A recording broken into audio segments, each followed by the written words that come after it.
Saya dan Ustadz ini sudah kenal, gitu. Sudah kenal. Jadi Ustadz di Bantarwaro itu punya apa ya, jagoan manfaat apa itu Ustadz?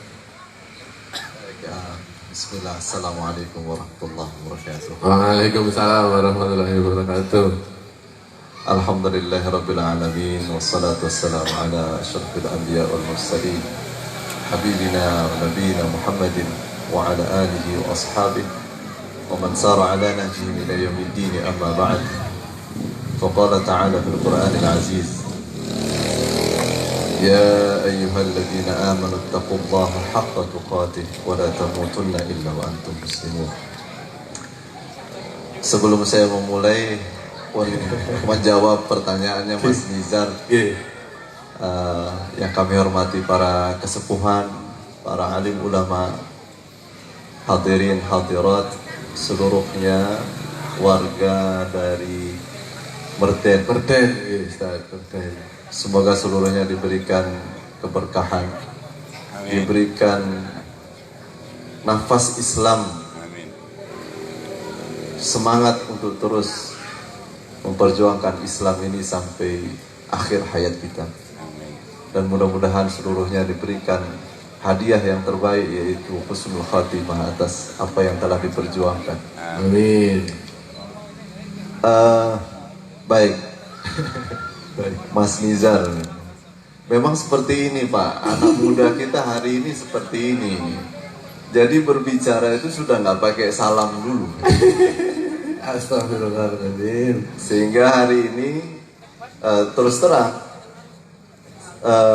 waktu itu Mas Nizar datang ke rumah kami dan meminta bagaimana konsep yang harus bisa hari ini kita langsungkan pada kesempatan ini, yang biasanya ceramah itu berdiri ya Pak ya?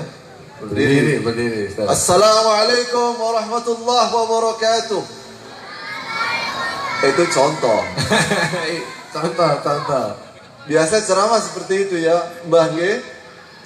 Nah sekarang kita punya anak muda yang kreatif ini. Kita punya anak muda namanya Mas Nizar dengan seluruh teman-temannya. Sehingga saya bilang ya kita konsepnya santai aja gitu. Kita duduk, kita dialog seperti biasa kamu bertanya kepada saya. Dan Mas Nizar ini alhamdulillah begini Pak, sudah punya channel YouTube.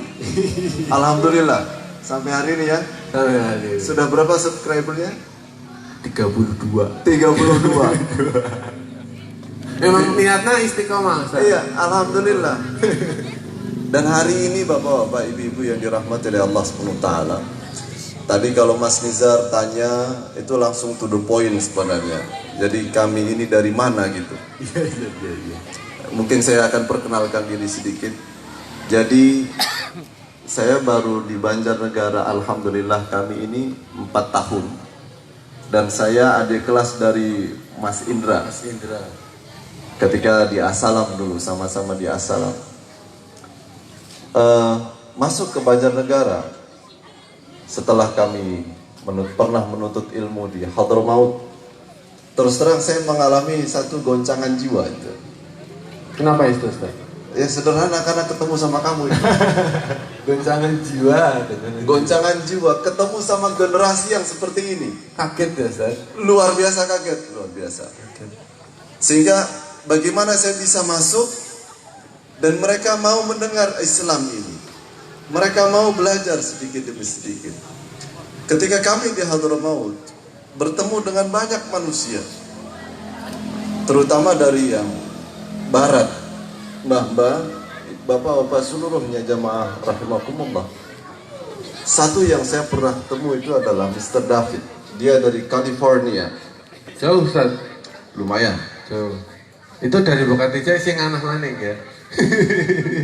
Di California, bapak-bapak, ibu-ibu yang dirahmati oleh Allah SWT, dia sampaikan kepada saya, above 70%, 70% young men, anak-anak muda, asyababul yawm, di tempat kami, di California sana, di Amerika sana, mereka yang masuk Islam bisa sholat itu lewat YouTube.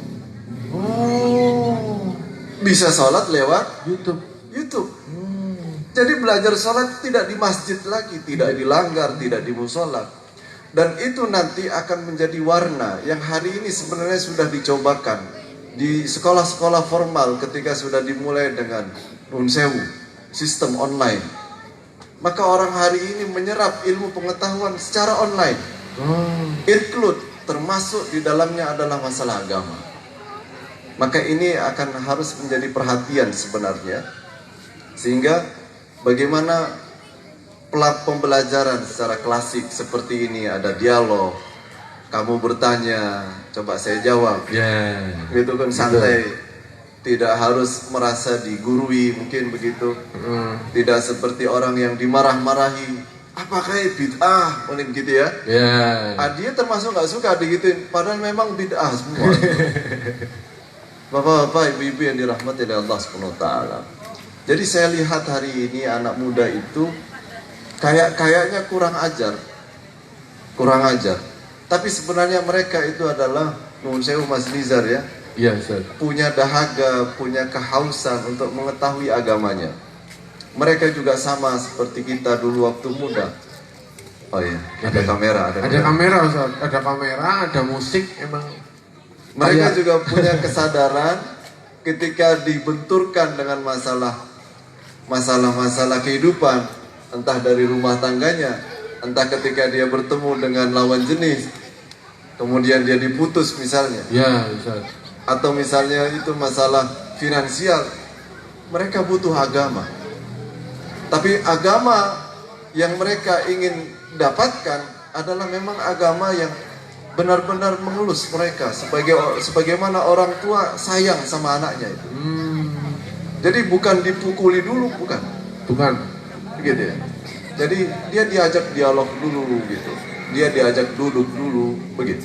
Nah, itulah yang coba saya bangun, salah satunya di Nuhun Sewu di Banjarnegara. Ada satu komunitas, bukan maksud apa, tapi dari situ juga saya kenal dengan Mas Nizar. Kita punya concern kepada anak-anak muda, dan hari ini saya rasa ini pun bagian daripada satu perkenalan mungkin. Walaupun tadi saya coba tanya sama beliau, para kesepuhan mungkin yang seperti ini tembe sepisan nggih, Mbah. Nembe nggih. Wonten pengajian anak benil. Gitu ya? Iya, baru pernah. Oke. Itu tadi Mas Nizar. Jadi saya sendiri nuhun sewu kula niku saking Lombok, Bu. Mboten tiyang asli Banjarnegara. Garwane pun Banjarnegara, Bantarwaru Banjarnegara. Jadi kami ini asli Lombok. Nah, ini saya kebalikannya sama Mas Indra. Mas Indra itu orang Merten, istrinya orang Lombok. Jadi saya orang Lombok, istri saya orang Banjarnegara. Ini kurang lebih ini perkenalan dari saya. Perkenalan, ya. Jadi kalau misalnya saya agak kurang ajar, emang sudah kenal ya, Ustaz. Jadi kayak biasa, Ustaz. Makanya tadi saya bingung, kayak lah gue kepriwi ya, karena udah biasa gitu, udah biasa sore itu jadinya ke bawah gitu, Ustaz. Nah, kan kita temanya generasi kapiran, Ustaz. Jadi saya pengen tahu gitu, dari Ustaz sendiri itu generasi yang sekarang itu generasi yang gimana gitu, Ustaz? Dari kacamata Ustaz sendiri. Saya tidak bisa bilang dari kacamata saya. Perspektif yang saya pakai pasti ada pendekatan psikologis di situ, ada pendekatan sosiologis, antropologis, serunya harus masuk saya rasa, sehingga benar-benar itu objektif. Hari ini kita, bapak-bapak, ibu-ibu yang dirahmati oleh Allah Subhanahu wa Ta'ala, setidaknya ada 4 generasi. 4 generasi. Old school, mereka yang lahir di tahun sebelum 80-an. Kemudian nanti masuk era 80-an sampai 90-an kita kenal dengan generasi milenial. Kemudian masuk di 90 sampai akhirnya di tahun 2000 kita kenal mereka ini dengan generasi Z. 2000 sampai sini itu namanya generasi alfa. Bapak-bapak, ibu-ibu yang dirahmati oleh Allah SWT, percaya atau tidak percaya, secara demografis 10 tahun lagi Indonesia ini akan mengalami lonjakan demografis. Apa itu, Ustaz? Bahwa jumlah anak muda 10 tahun lagi itu jumlahnya 60%. 60% Indonesia anak muda semua. 40% mungkin saya itu di dalamnya. Ini artinya apa? Kalau kita ini tidak sadar kalau kita punya anak muda yang harus kita install Islam di dalam tubuh mereka, dalam ruh mereka, dalam pikiran mereka, maka 10 tahun lagi mereka benar-benar kehilangan identitas. Persis sebenarnya seperti yang disampaikan Rasulullah Sallallahu Alaihi Wasallam. 1400 tahun yang lalu Rasulullah sudah menyampaikan Al-Quran, sayurfa'ul Quran. Al-Quran itu akan diangkat oleh Allah Subhanahu wa taala. Seluruhnya, la harfuhu wala amaluhu wala ahadun ya'rifu as-salah wala az-zakah wala as-siyam wala al-hajj. Fayaquluna la ilaha illallah. Fa idza su'ila lima qulta dzalik sami'na min abaina. Akan diangkat Al-Quran ini sehingga orang-orang tidak lagi mengenal salat, tidak lagi mengenal zakat, puasa, haji. Allahu Akbar. Mereka mengucapkan la ilaha illallah, kata sabdanya Rasulullah. Kalau ditanya kenapa kamu mengucapkan la ilaha illallah, sami'na min abaina, kami cuma dengar-dengar dari bapak kami. Mereka bilang la ilaha illallah, kami dengar la ilaha illallah. Kalau ditanya apa makna la ilaha illallah, ma ya'rifun, mereka nggak tahu. Nah ini bapak-bapak, ibu-ibu yang dirahmati oleh Allah SWT, sebenarnya secara sederhana generasi muda kita ini komposisinya 3 ini. Dari milenial, bahkan sekarang bapak-bapak, ibu-ibu yang dirahmati oleh Allah SWT, pengkajian yang seperti dulu kita lakukan secara stadium general, orang-orang dikumpulkan di satu tempat, kemudian diberikan ceramah secara monolog. Anak-anak kita hari ini muncul yang namanya generasi TikTok. Generasi TikTok. Generasi TikTok itu adalah generasi yang bisa bertahan konsentrasinya hanya dalam waktu 1 menit. Lebih dari 1 menit langsung rebahan. Maka mereka mengikuti satu pengkajian, pembelajaran di sekolahnya. Nur sewu, guru-guru itu memberikan pelajaran, jalan 1/4 jam, setengah jam, anak-anak itu sudah main HP itu. Dibalik, dia punya meja. Apa yang dia akses, apa yang dia cari, itu sama pelajaran gak nyambung, Pak. Nah ini yang harus kita pahami bersama-sama, bahwa hari ini kita lagi sebenarnya lagi diberikan satu tugas besar. Dan nuwun sewu, akhirnya pun kami menyampaikan kepada bapak-bapak, ibu-ibu yang dirahmati oleh Allah SWT. Mungkin saya hanya perwakilan dari anak muda yang hari ini benar-benar bersedih. Bagaimana tentang nasib anak muda itu? Siapa yang bertanggung jawab? Bagaimana mereka mengenal Islam? Bagaimana mereka mengenal Tuhannya Allah Subhanahu wa taala? Bagaimana mereka mengenal nabinya Muhammad sallallahu alaihi wasallam? Bagaimana mereka mengenal rukun Islam? Bahkan anak SMP hari ini, SMP 1 saya masuk. SMP 1 Banjar. Saya tanya Mas Rizal, Gimana aja? rukun Islam itu ada berapa? Saya tanya. 6 Pak Ustaz. Sebutkan salah satu. Beriman kepada Allah, terus beriman kepada Rasulullah. Ini sudah ngawur ini. 3, beriman kepada akhirat. Itu masih pede dia. 4, bingung dia. Bingung. 4 apa Pak Ustaz? Ini rukun iman nggak ngerti. Yang ditanya rukun Islam, dijawabnya rukun iman. Aduh. SMP 1 tuh. SMP yang dikatakan favorit. Jamaah, itu kaum muslimin hari ini ada pada generasi Z-nya. Kalau kamu ditanya rukun iman itu bisa jawab nggak? Bisa, Ustaz. Satu. Iman kepada Allah. 2. Iman kepada malaikat. 3. Iman kepada kitab. 4. Iman kepada qada dan qadar. Halo. Bukan bermaksud Pak ya. Ya memang begini. Emang begini. Memang begini. Saya lagi mencontohkan, Ustaz. Oh iya, Lagi ya, mencontohkan. terserah. Kira-kira seperti ini ya, Ustaz? Mau gimmick, mau modus atau apa? Kan gitu ya. Iya. 5. 5 apa, Ustaz? Ya rukun iman. Oh, rukun iman. Mau dilanjutkan. Iman kepada qada dan qadar tadi, Ustaz. 5, 6. Waduh, iman kepada hari akhir. Iman kepada Rasulnya di mana? Kan tadi udah. Ya belum. Oh, belum. Belum ya, Bang. Priwe kiye. Kemarin. Kan gitu. Jadi kita ini ingin berislam, benar-benar ingin kafah katanya. Ingin masuk ke dalam Al-Quran, ingin masuk ke dalam apa yang diajarkan oleh Rasulullah SAW. Sementara ada di tingkatan yang paling dasar, gitu ya, Mas.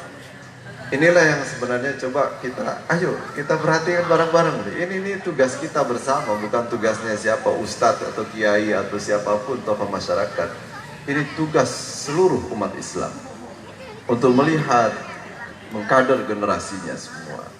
Sehingga nanti generasi kita, anak-anak kita benar-benar seperti apa yang disampaikan oleh Al-Quran. Jangan sampai engkau tinggalkan generasimu dalam keadaan di'afa, lemah secara mentalitasnya, lemah secara keyakinannya, lemah secara ekonominya mungkin. Tapi kalau ekonomi tidak lemah atau ekonomi lemah misalnya, tapi selama keyakinannya itu kuat, Mas Nizar, insya Allah itu masih baik-baik aja. Tapi kalau keyakinannya sudah separuh, dihantam sama masalah ekonomi, selesai. Orang-orang inilah yang akhirnya menjual agamanya dengan harga yang murah. Itu yang disindir oleh Al-Quran itu. Gitu, Mas Nizar. Takon maning. Yo, siap. Emang niatnya kesini emang tanya, Ustaz. Emang Ustaz kesini buat saya tanya. Terus tadi generasi udah dijelaskan sama Ustaz gitu. Agak nyerempet gitu bahwa generasi muda ini emang kapiran temenan, termasuk saya, terutama saya kapiran temenan gitu. Nah, terus kalau kapiran itu sebenarnya kapiran selain buat kedepannya, kapiran untuk generasi saja atau orang tua juga kapiran juga, Ustaz, ternyata itu gimana, Ustaz? Oke. Sederhananya kapiran itu sebenarnya bisa kita lihat bapak-bapak, ibu-ibu dari fenomena pernikahan anak muda hari ini. Mas Nizar, Ya, Ustaz. kan belum nikah ya? Belum. Mau nikah? Ya mau. Kapan tuh? Aduh, belum ada hilal, Ustaz. Belum muncul hilal, Ustaz. Kalau nanti misalnya ada wanita datang sama kamu, dia cinta sama kamu, kamu cinta sama dia, langsung nikah atau bagaimana itu? Kayaknya ngode dulu, Ustaz. Ngode dulu. Bukan masa wadon aja ini bisa kasa, dia melasi. Harus saya ngode dulu, mapan, ya terbojo gitu. Mapan. Jadi mapan itu ada istilah apa? Kamu sudah kerja? Ya, minimal kerja. Ustaz. Minimal kerja. Terus yang kedua modal cinta tadi. Ya. Nah, inilah anak muda kita, Bapak-bapak. Ini yang menjadikan dia kapiran.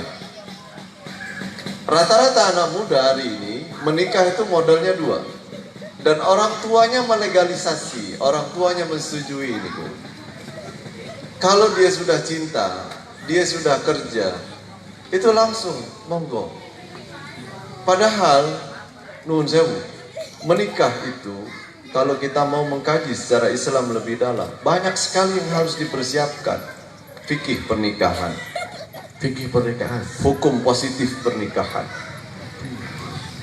finansial, psikologi pernikahan.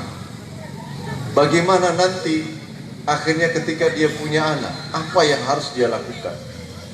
Dan bagaimana keluarga ini mendidik anak mudanya untuk akhirnya dia siap menjadi suami. Itu kita nggak pernah melakukan pendidikan itu tuh. Yang benar sebenarnya segitu ya, Ustaz. Sehingga ketika dia tidak dipersiapkan seperti ini, dia menjadi rumput ilalang, liar. Dia didik istrinya, dia tidak tahu bagaimana mendidiknya. Dia didik anaknya, dia tidak tahu bagaimana mendidik anaknya. Apa yang harus diajarkan sebenarnya? Mboten ngertos. Ustaz. Lagi mikir. Hingga akhirnya kafiran itu terjadi awal sekali adalah ketika orang tua memberikan pengajaran Al-Quran, pengajaran Tauhid, tidak berangkat dari keluarga. Dia taruh anaknya di tempat-tempat, ada namanya TPQ. Oh bagus itu, Taman Pendidikan Quran. Anak-anak nanti suatu hari wisuda itu kan Pak ya, wisuda. Setelah wisuda, coba kita lihat fenomenanya.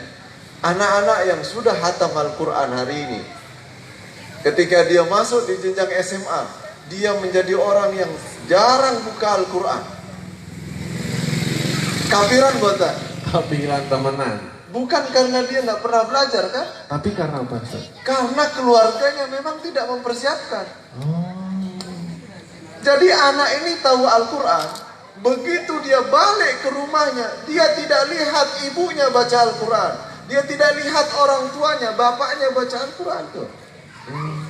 Gimana nggak kafiran? Sementara satu-satunya yang paling autentik ditinggalkan oleh Rasulullah SAW menjadi satu penghubung, urwatul wuthqa, tali yang sangat kuat antara hamba dengan Tuhan, itu hanya Al-Quran.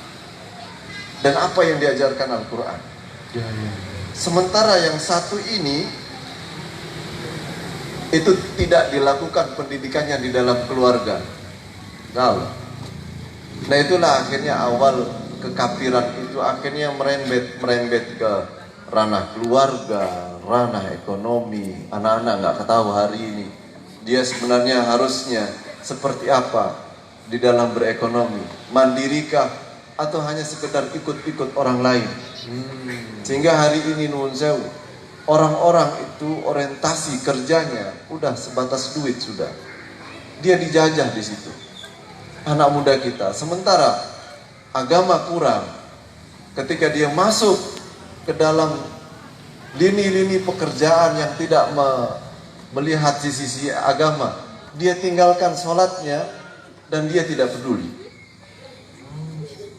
Iya Pak, yang penting gajinya tetap turun.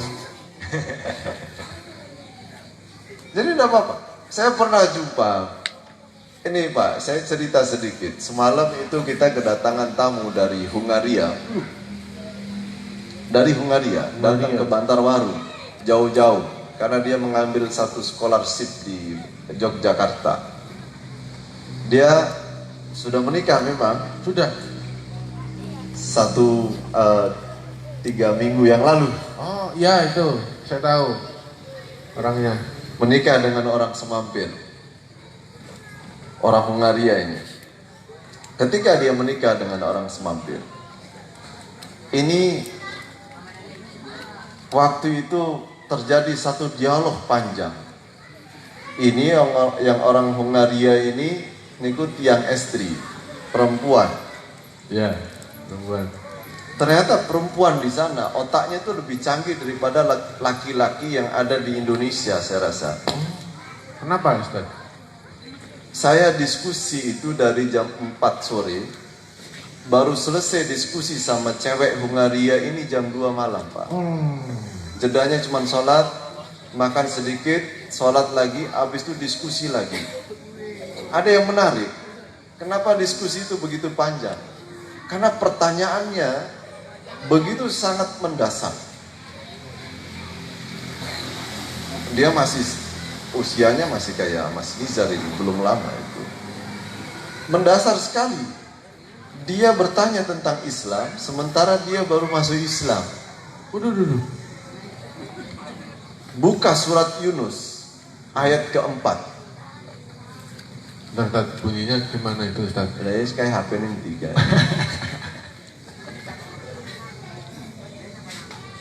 Walladzina amanu wa amilus salihat. Dan mereka orang-orang yang beriman, beramal saleh dan beramal saleh. Ya. Allah Subhanahu wa taala sampaikan mereka akan diberikan wa'adahumullahul jannah, dijanjikan surga. Walladzina kafaru lahum syarabun min hamimin wa 'adzabun alim bima kanu yaksibun. Orang-orang yang kafir itu di ayat itu, karena itu yang waktu itu kita buka, dia ingin mengkaji itu. Ini maksudnya bagaimana katanya? Orang-orang yang kafir itu akan mendapatkan minuman dari neraka katanya. Yang dia tanya adalah, karena bapak ibunya itu Kristen, bapak ibunya Kristen, sementara dia Islam di Indonesia ini hanya baru beberapa minggu ini. Dia bertanya,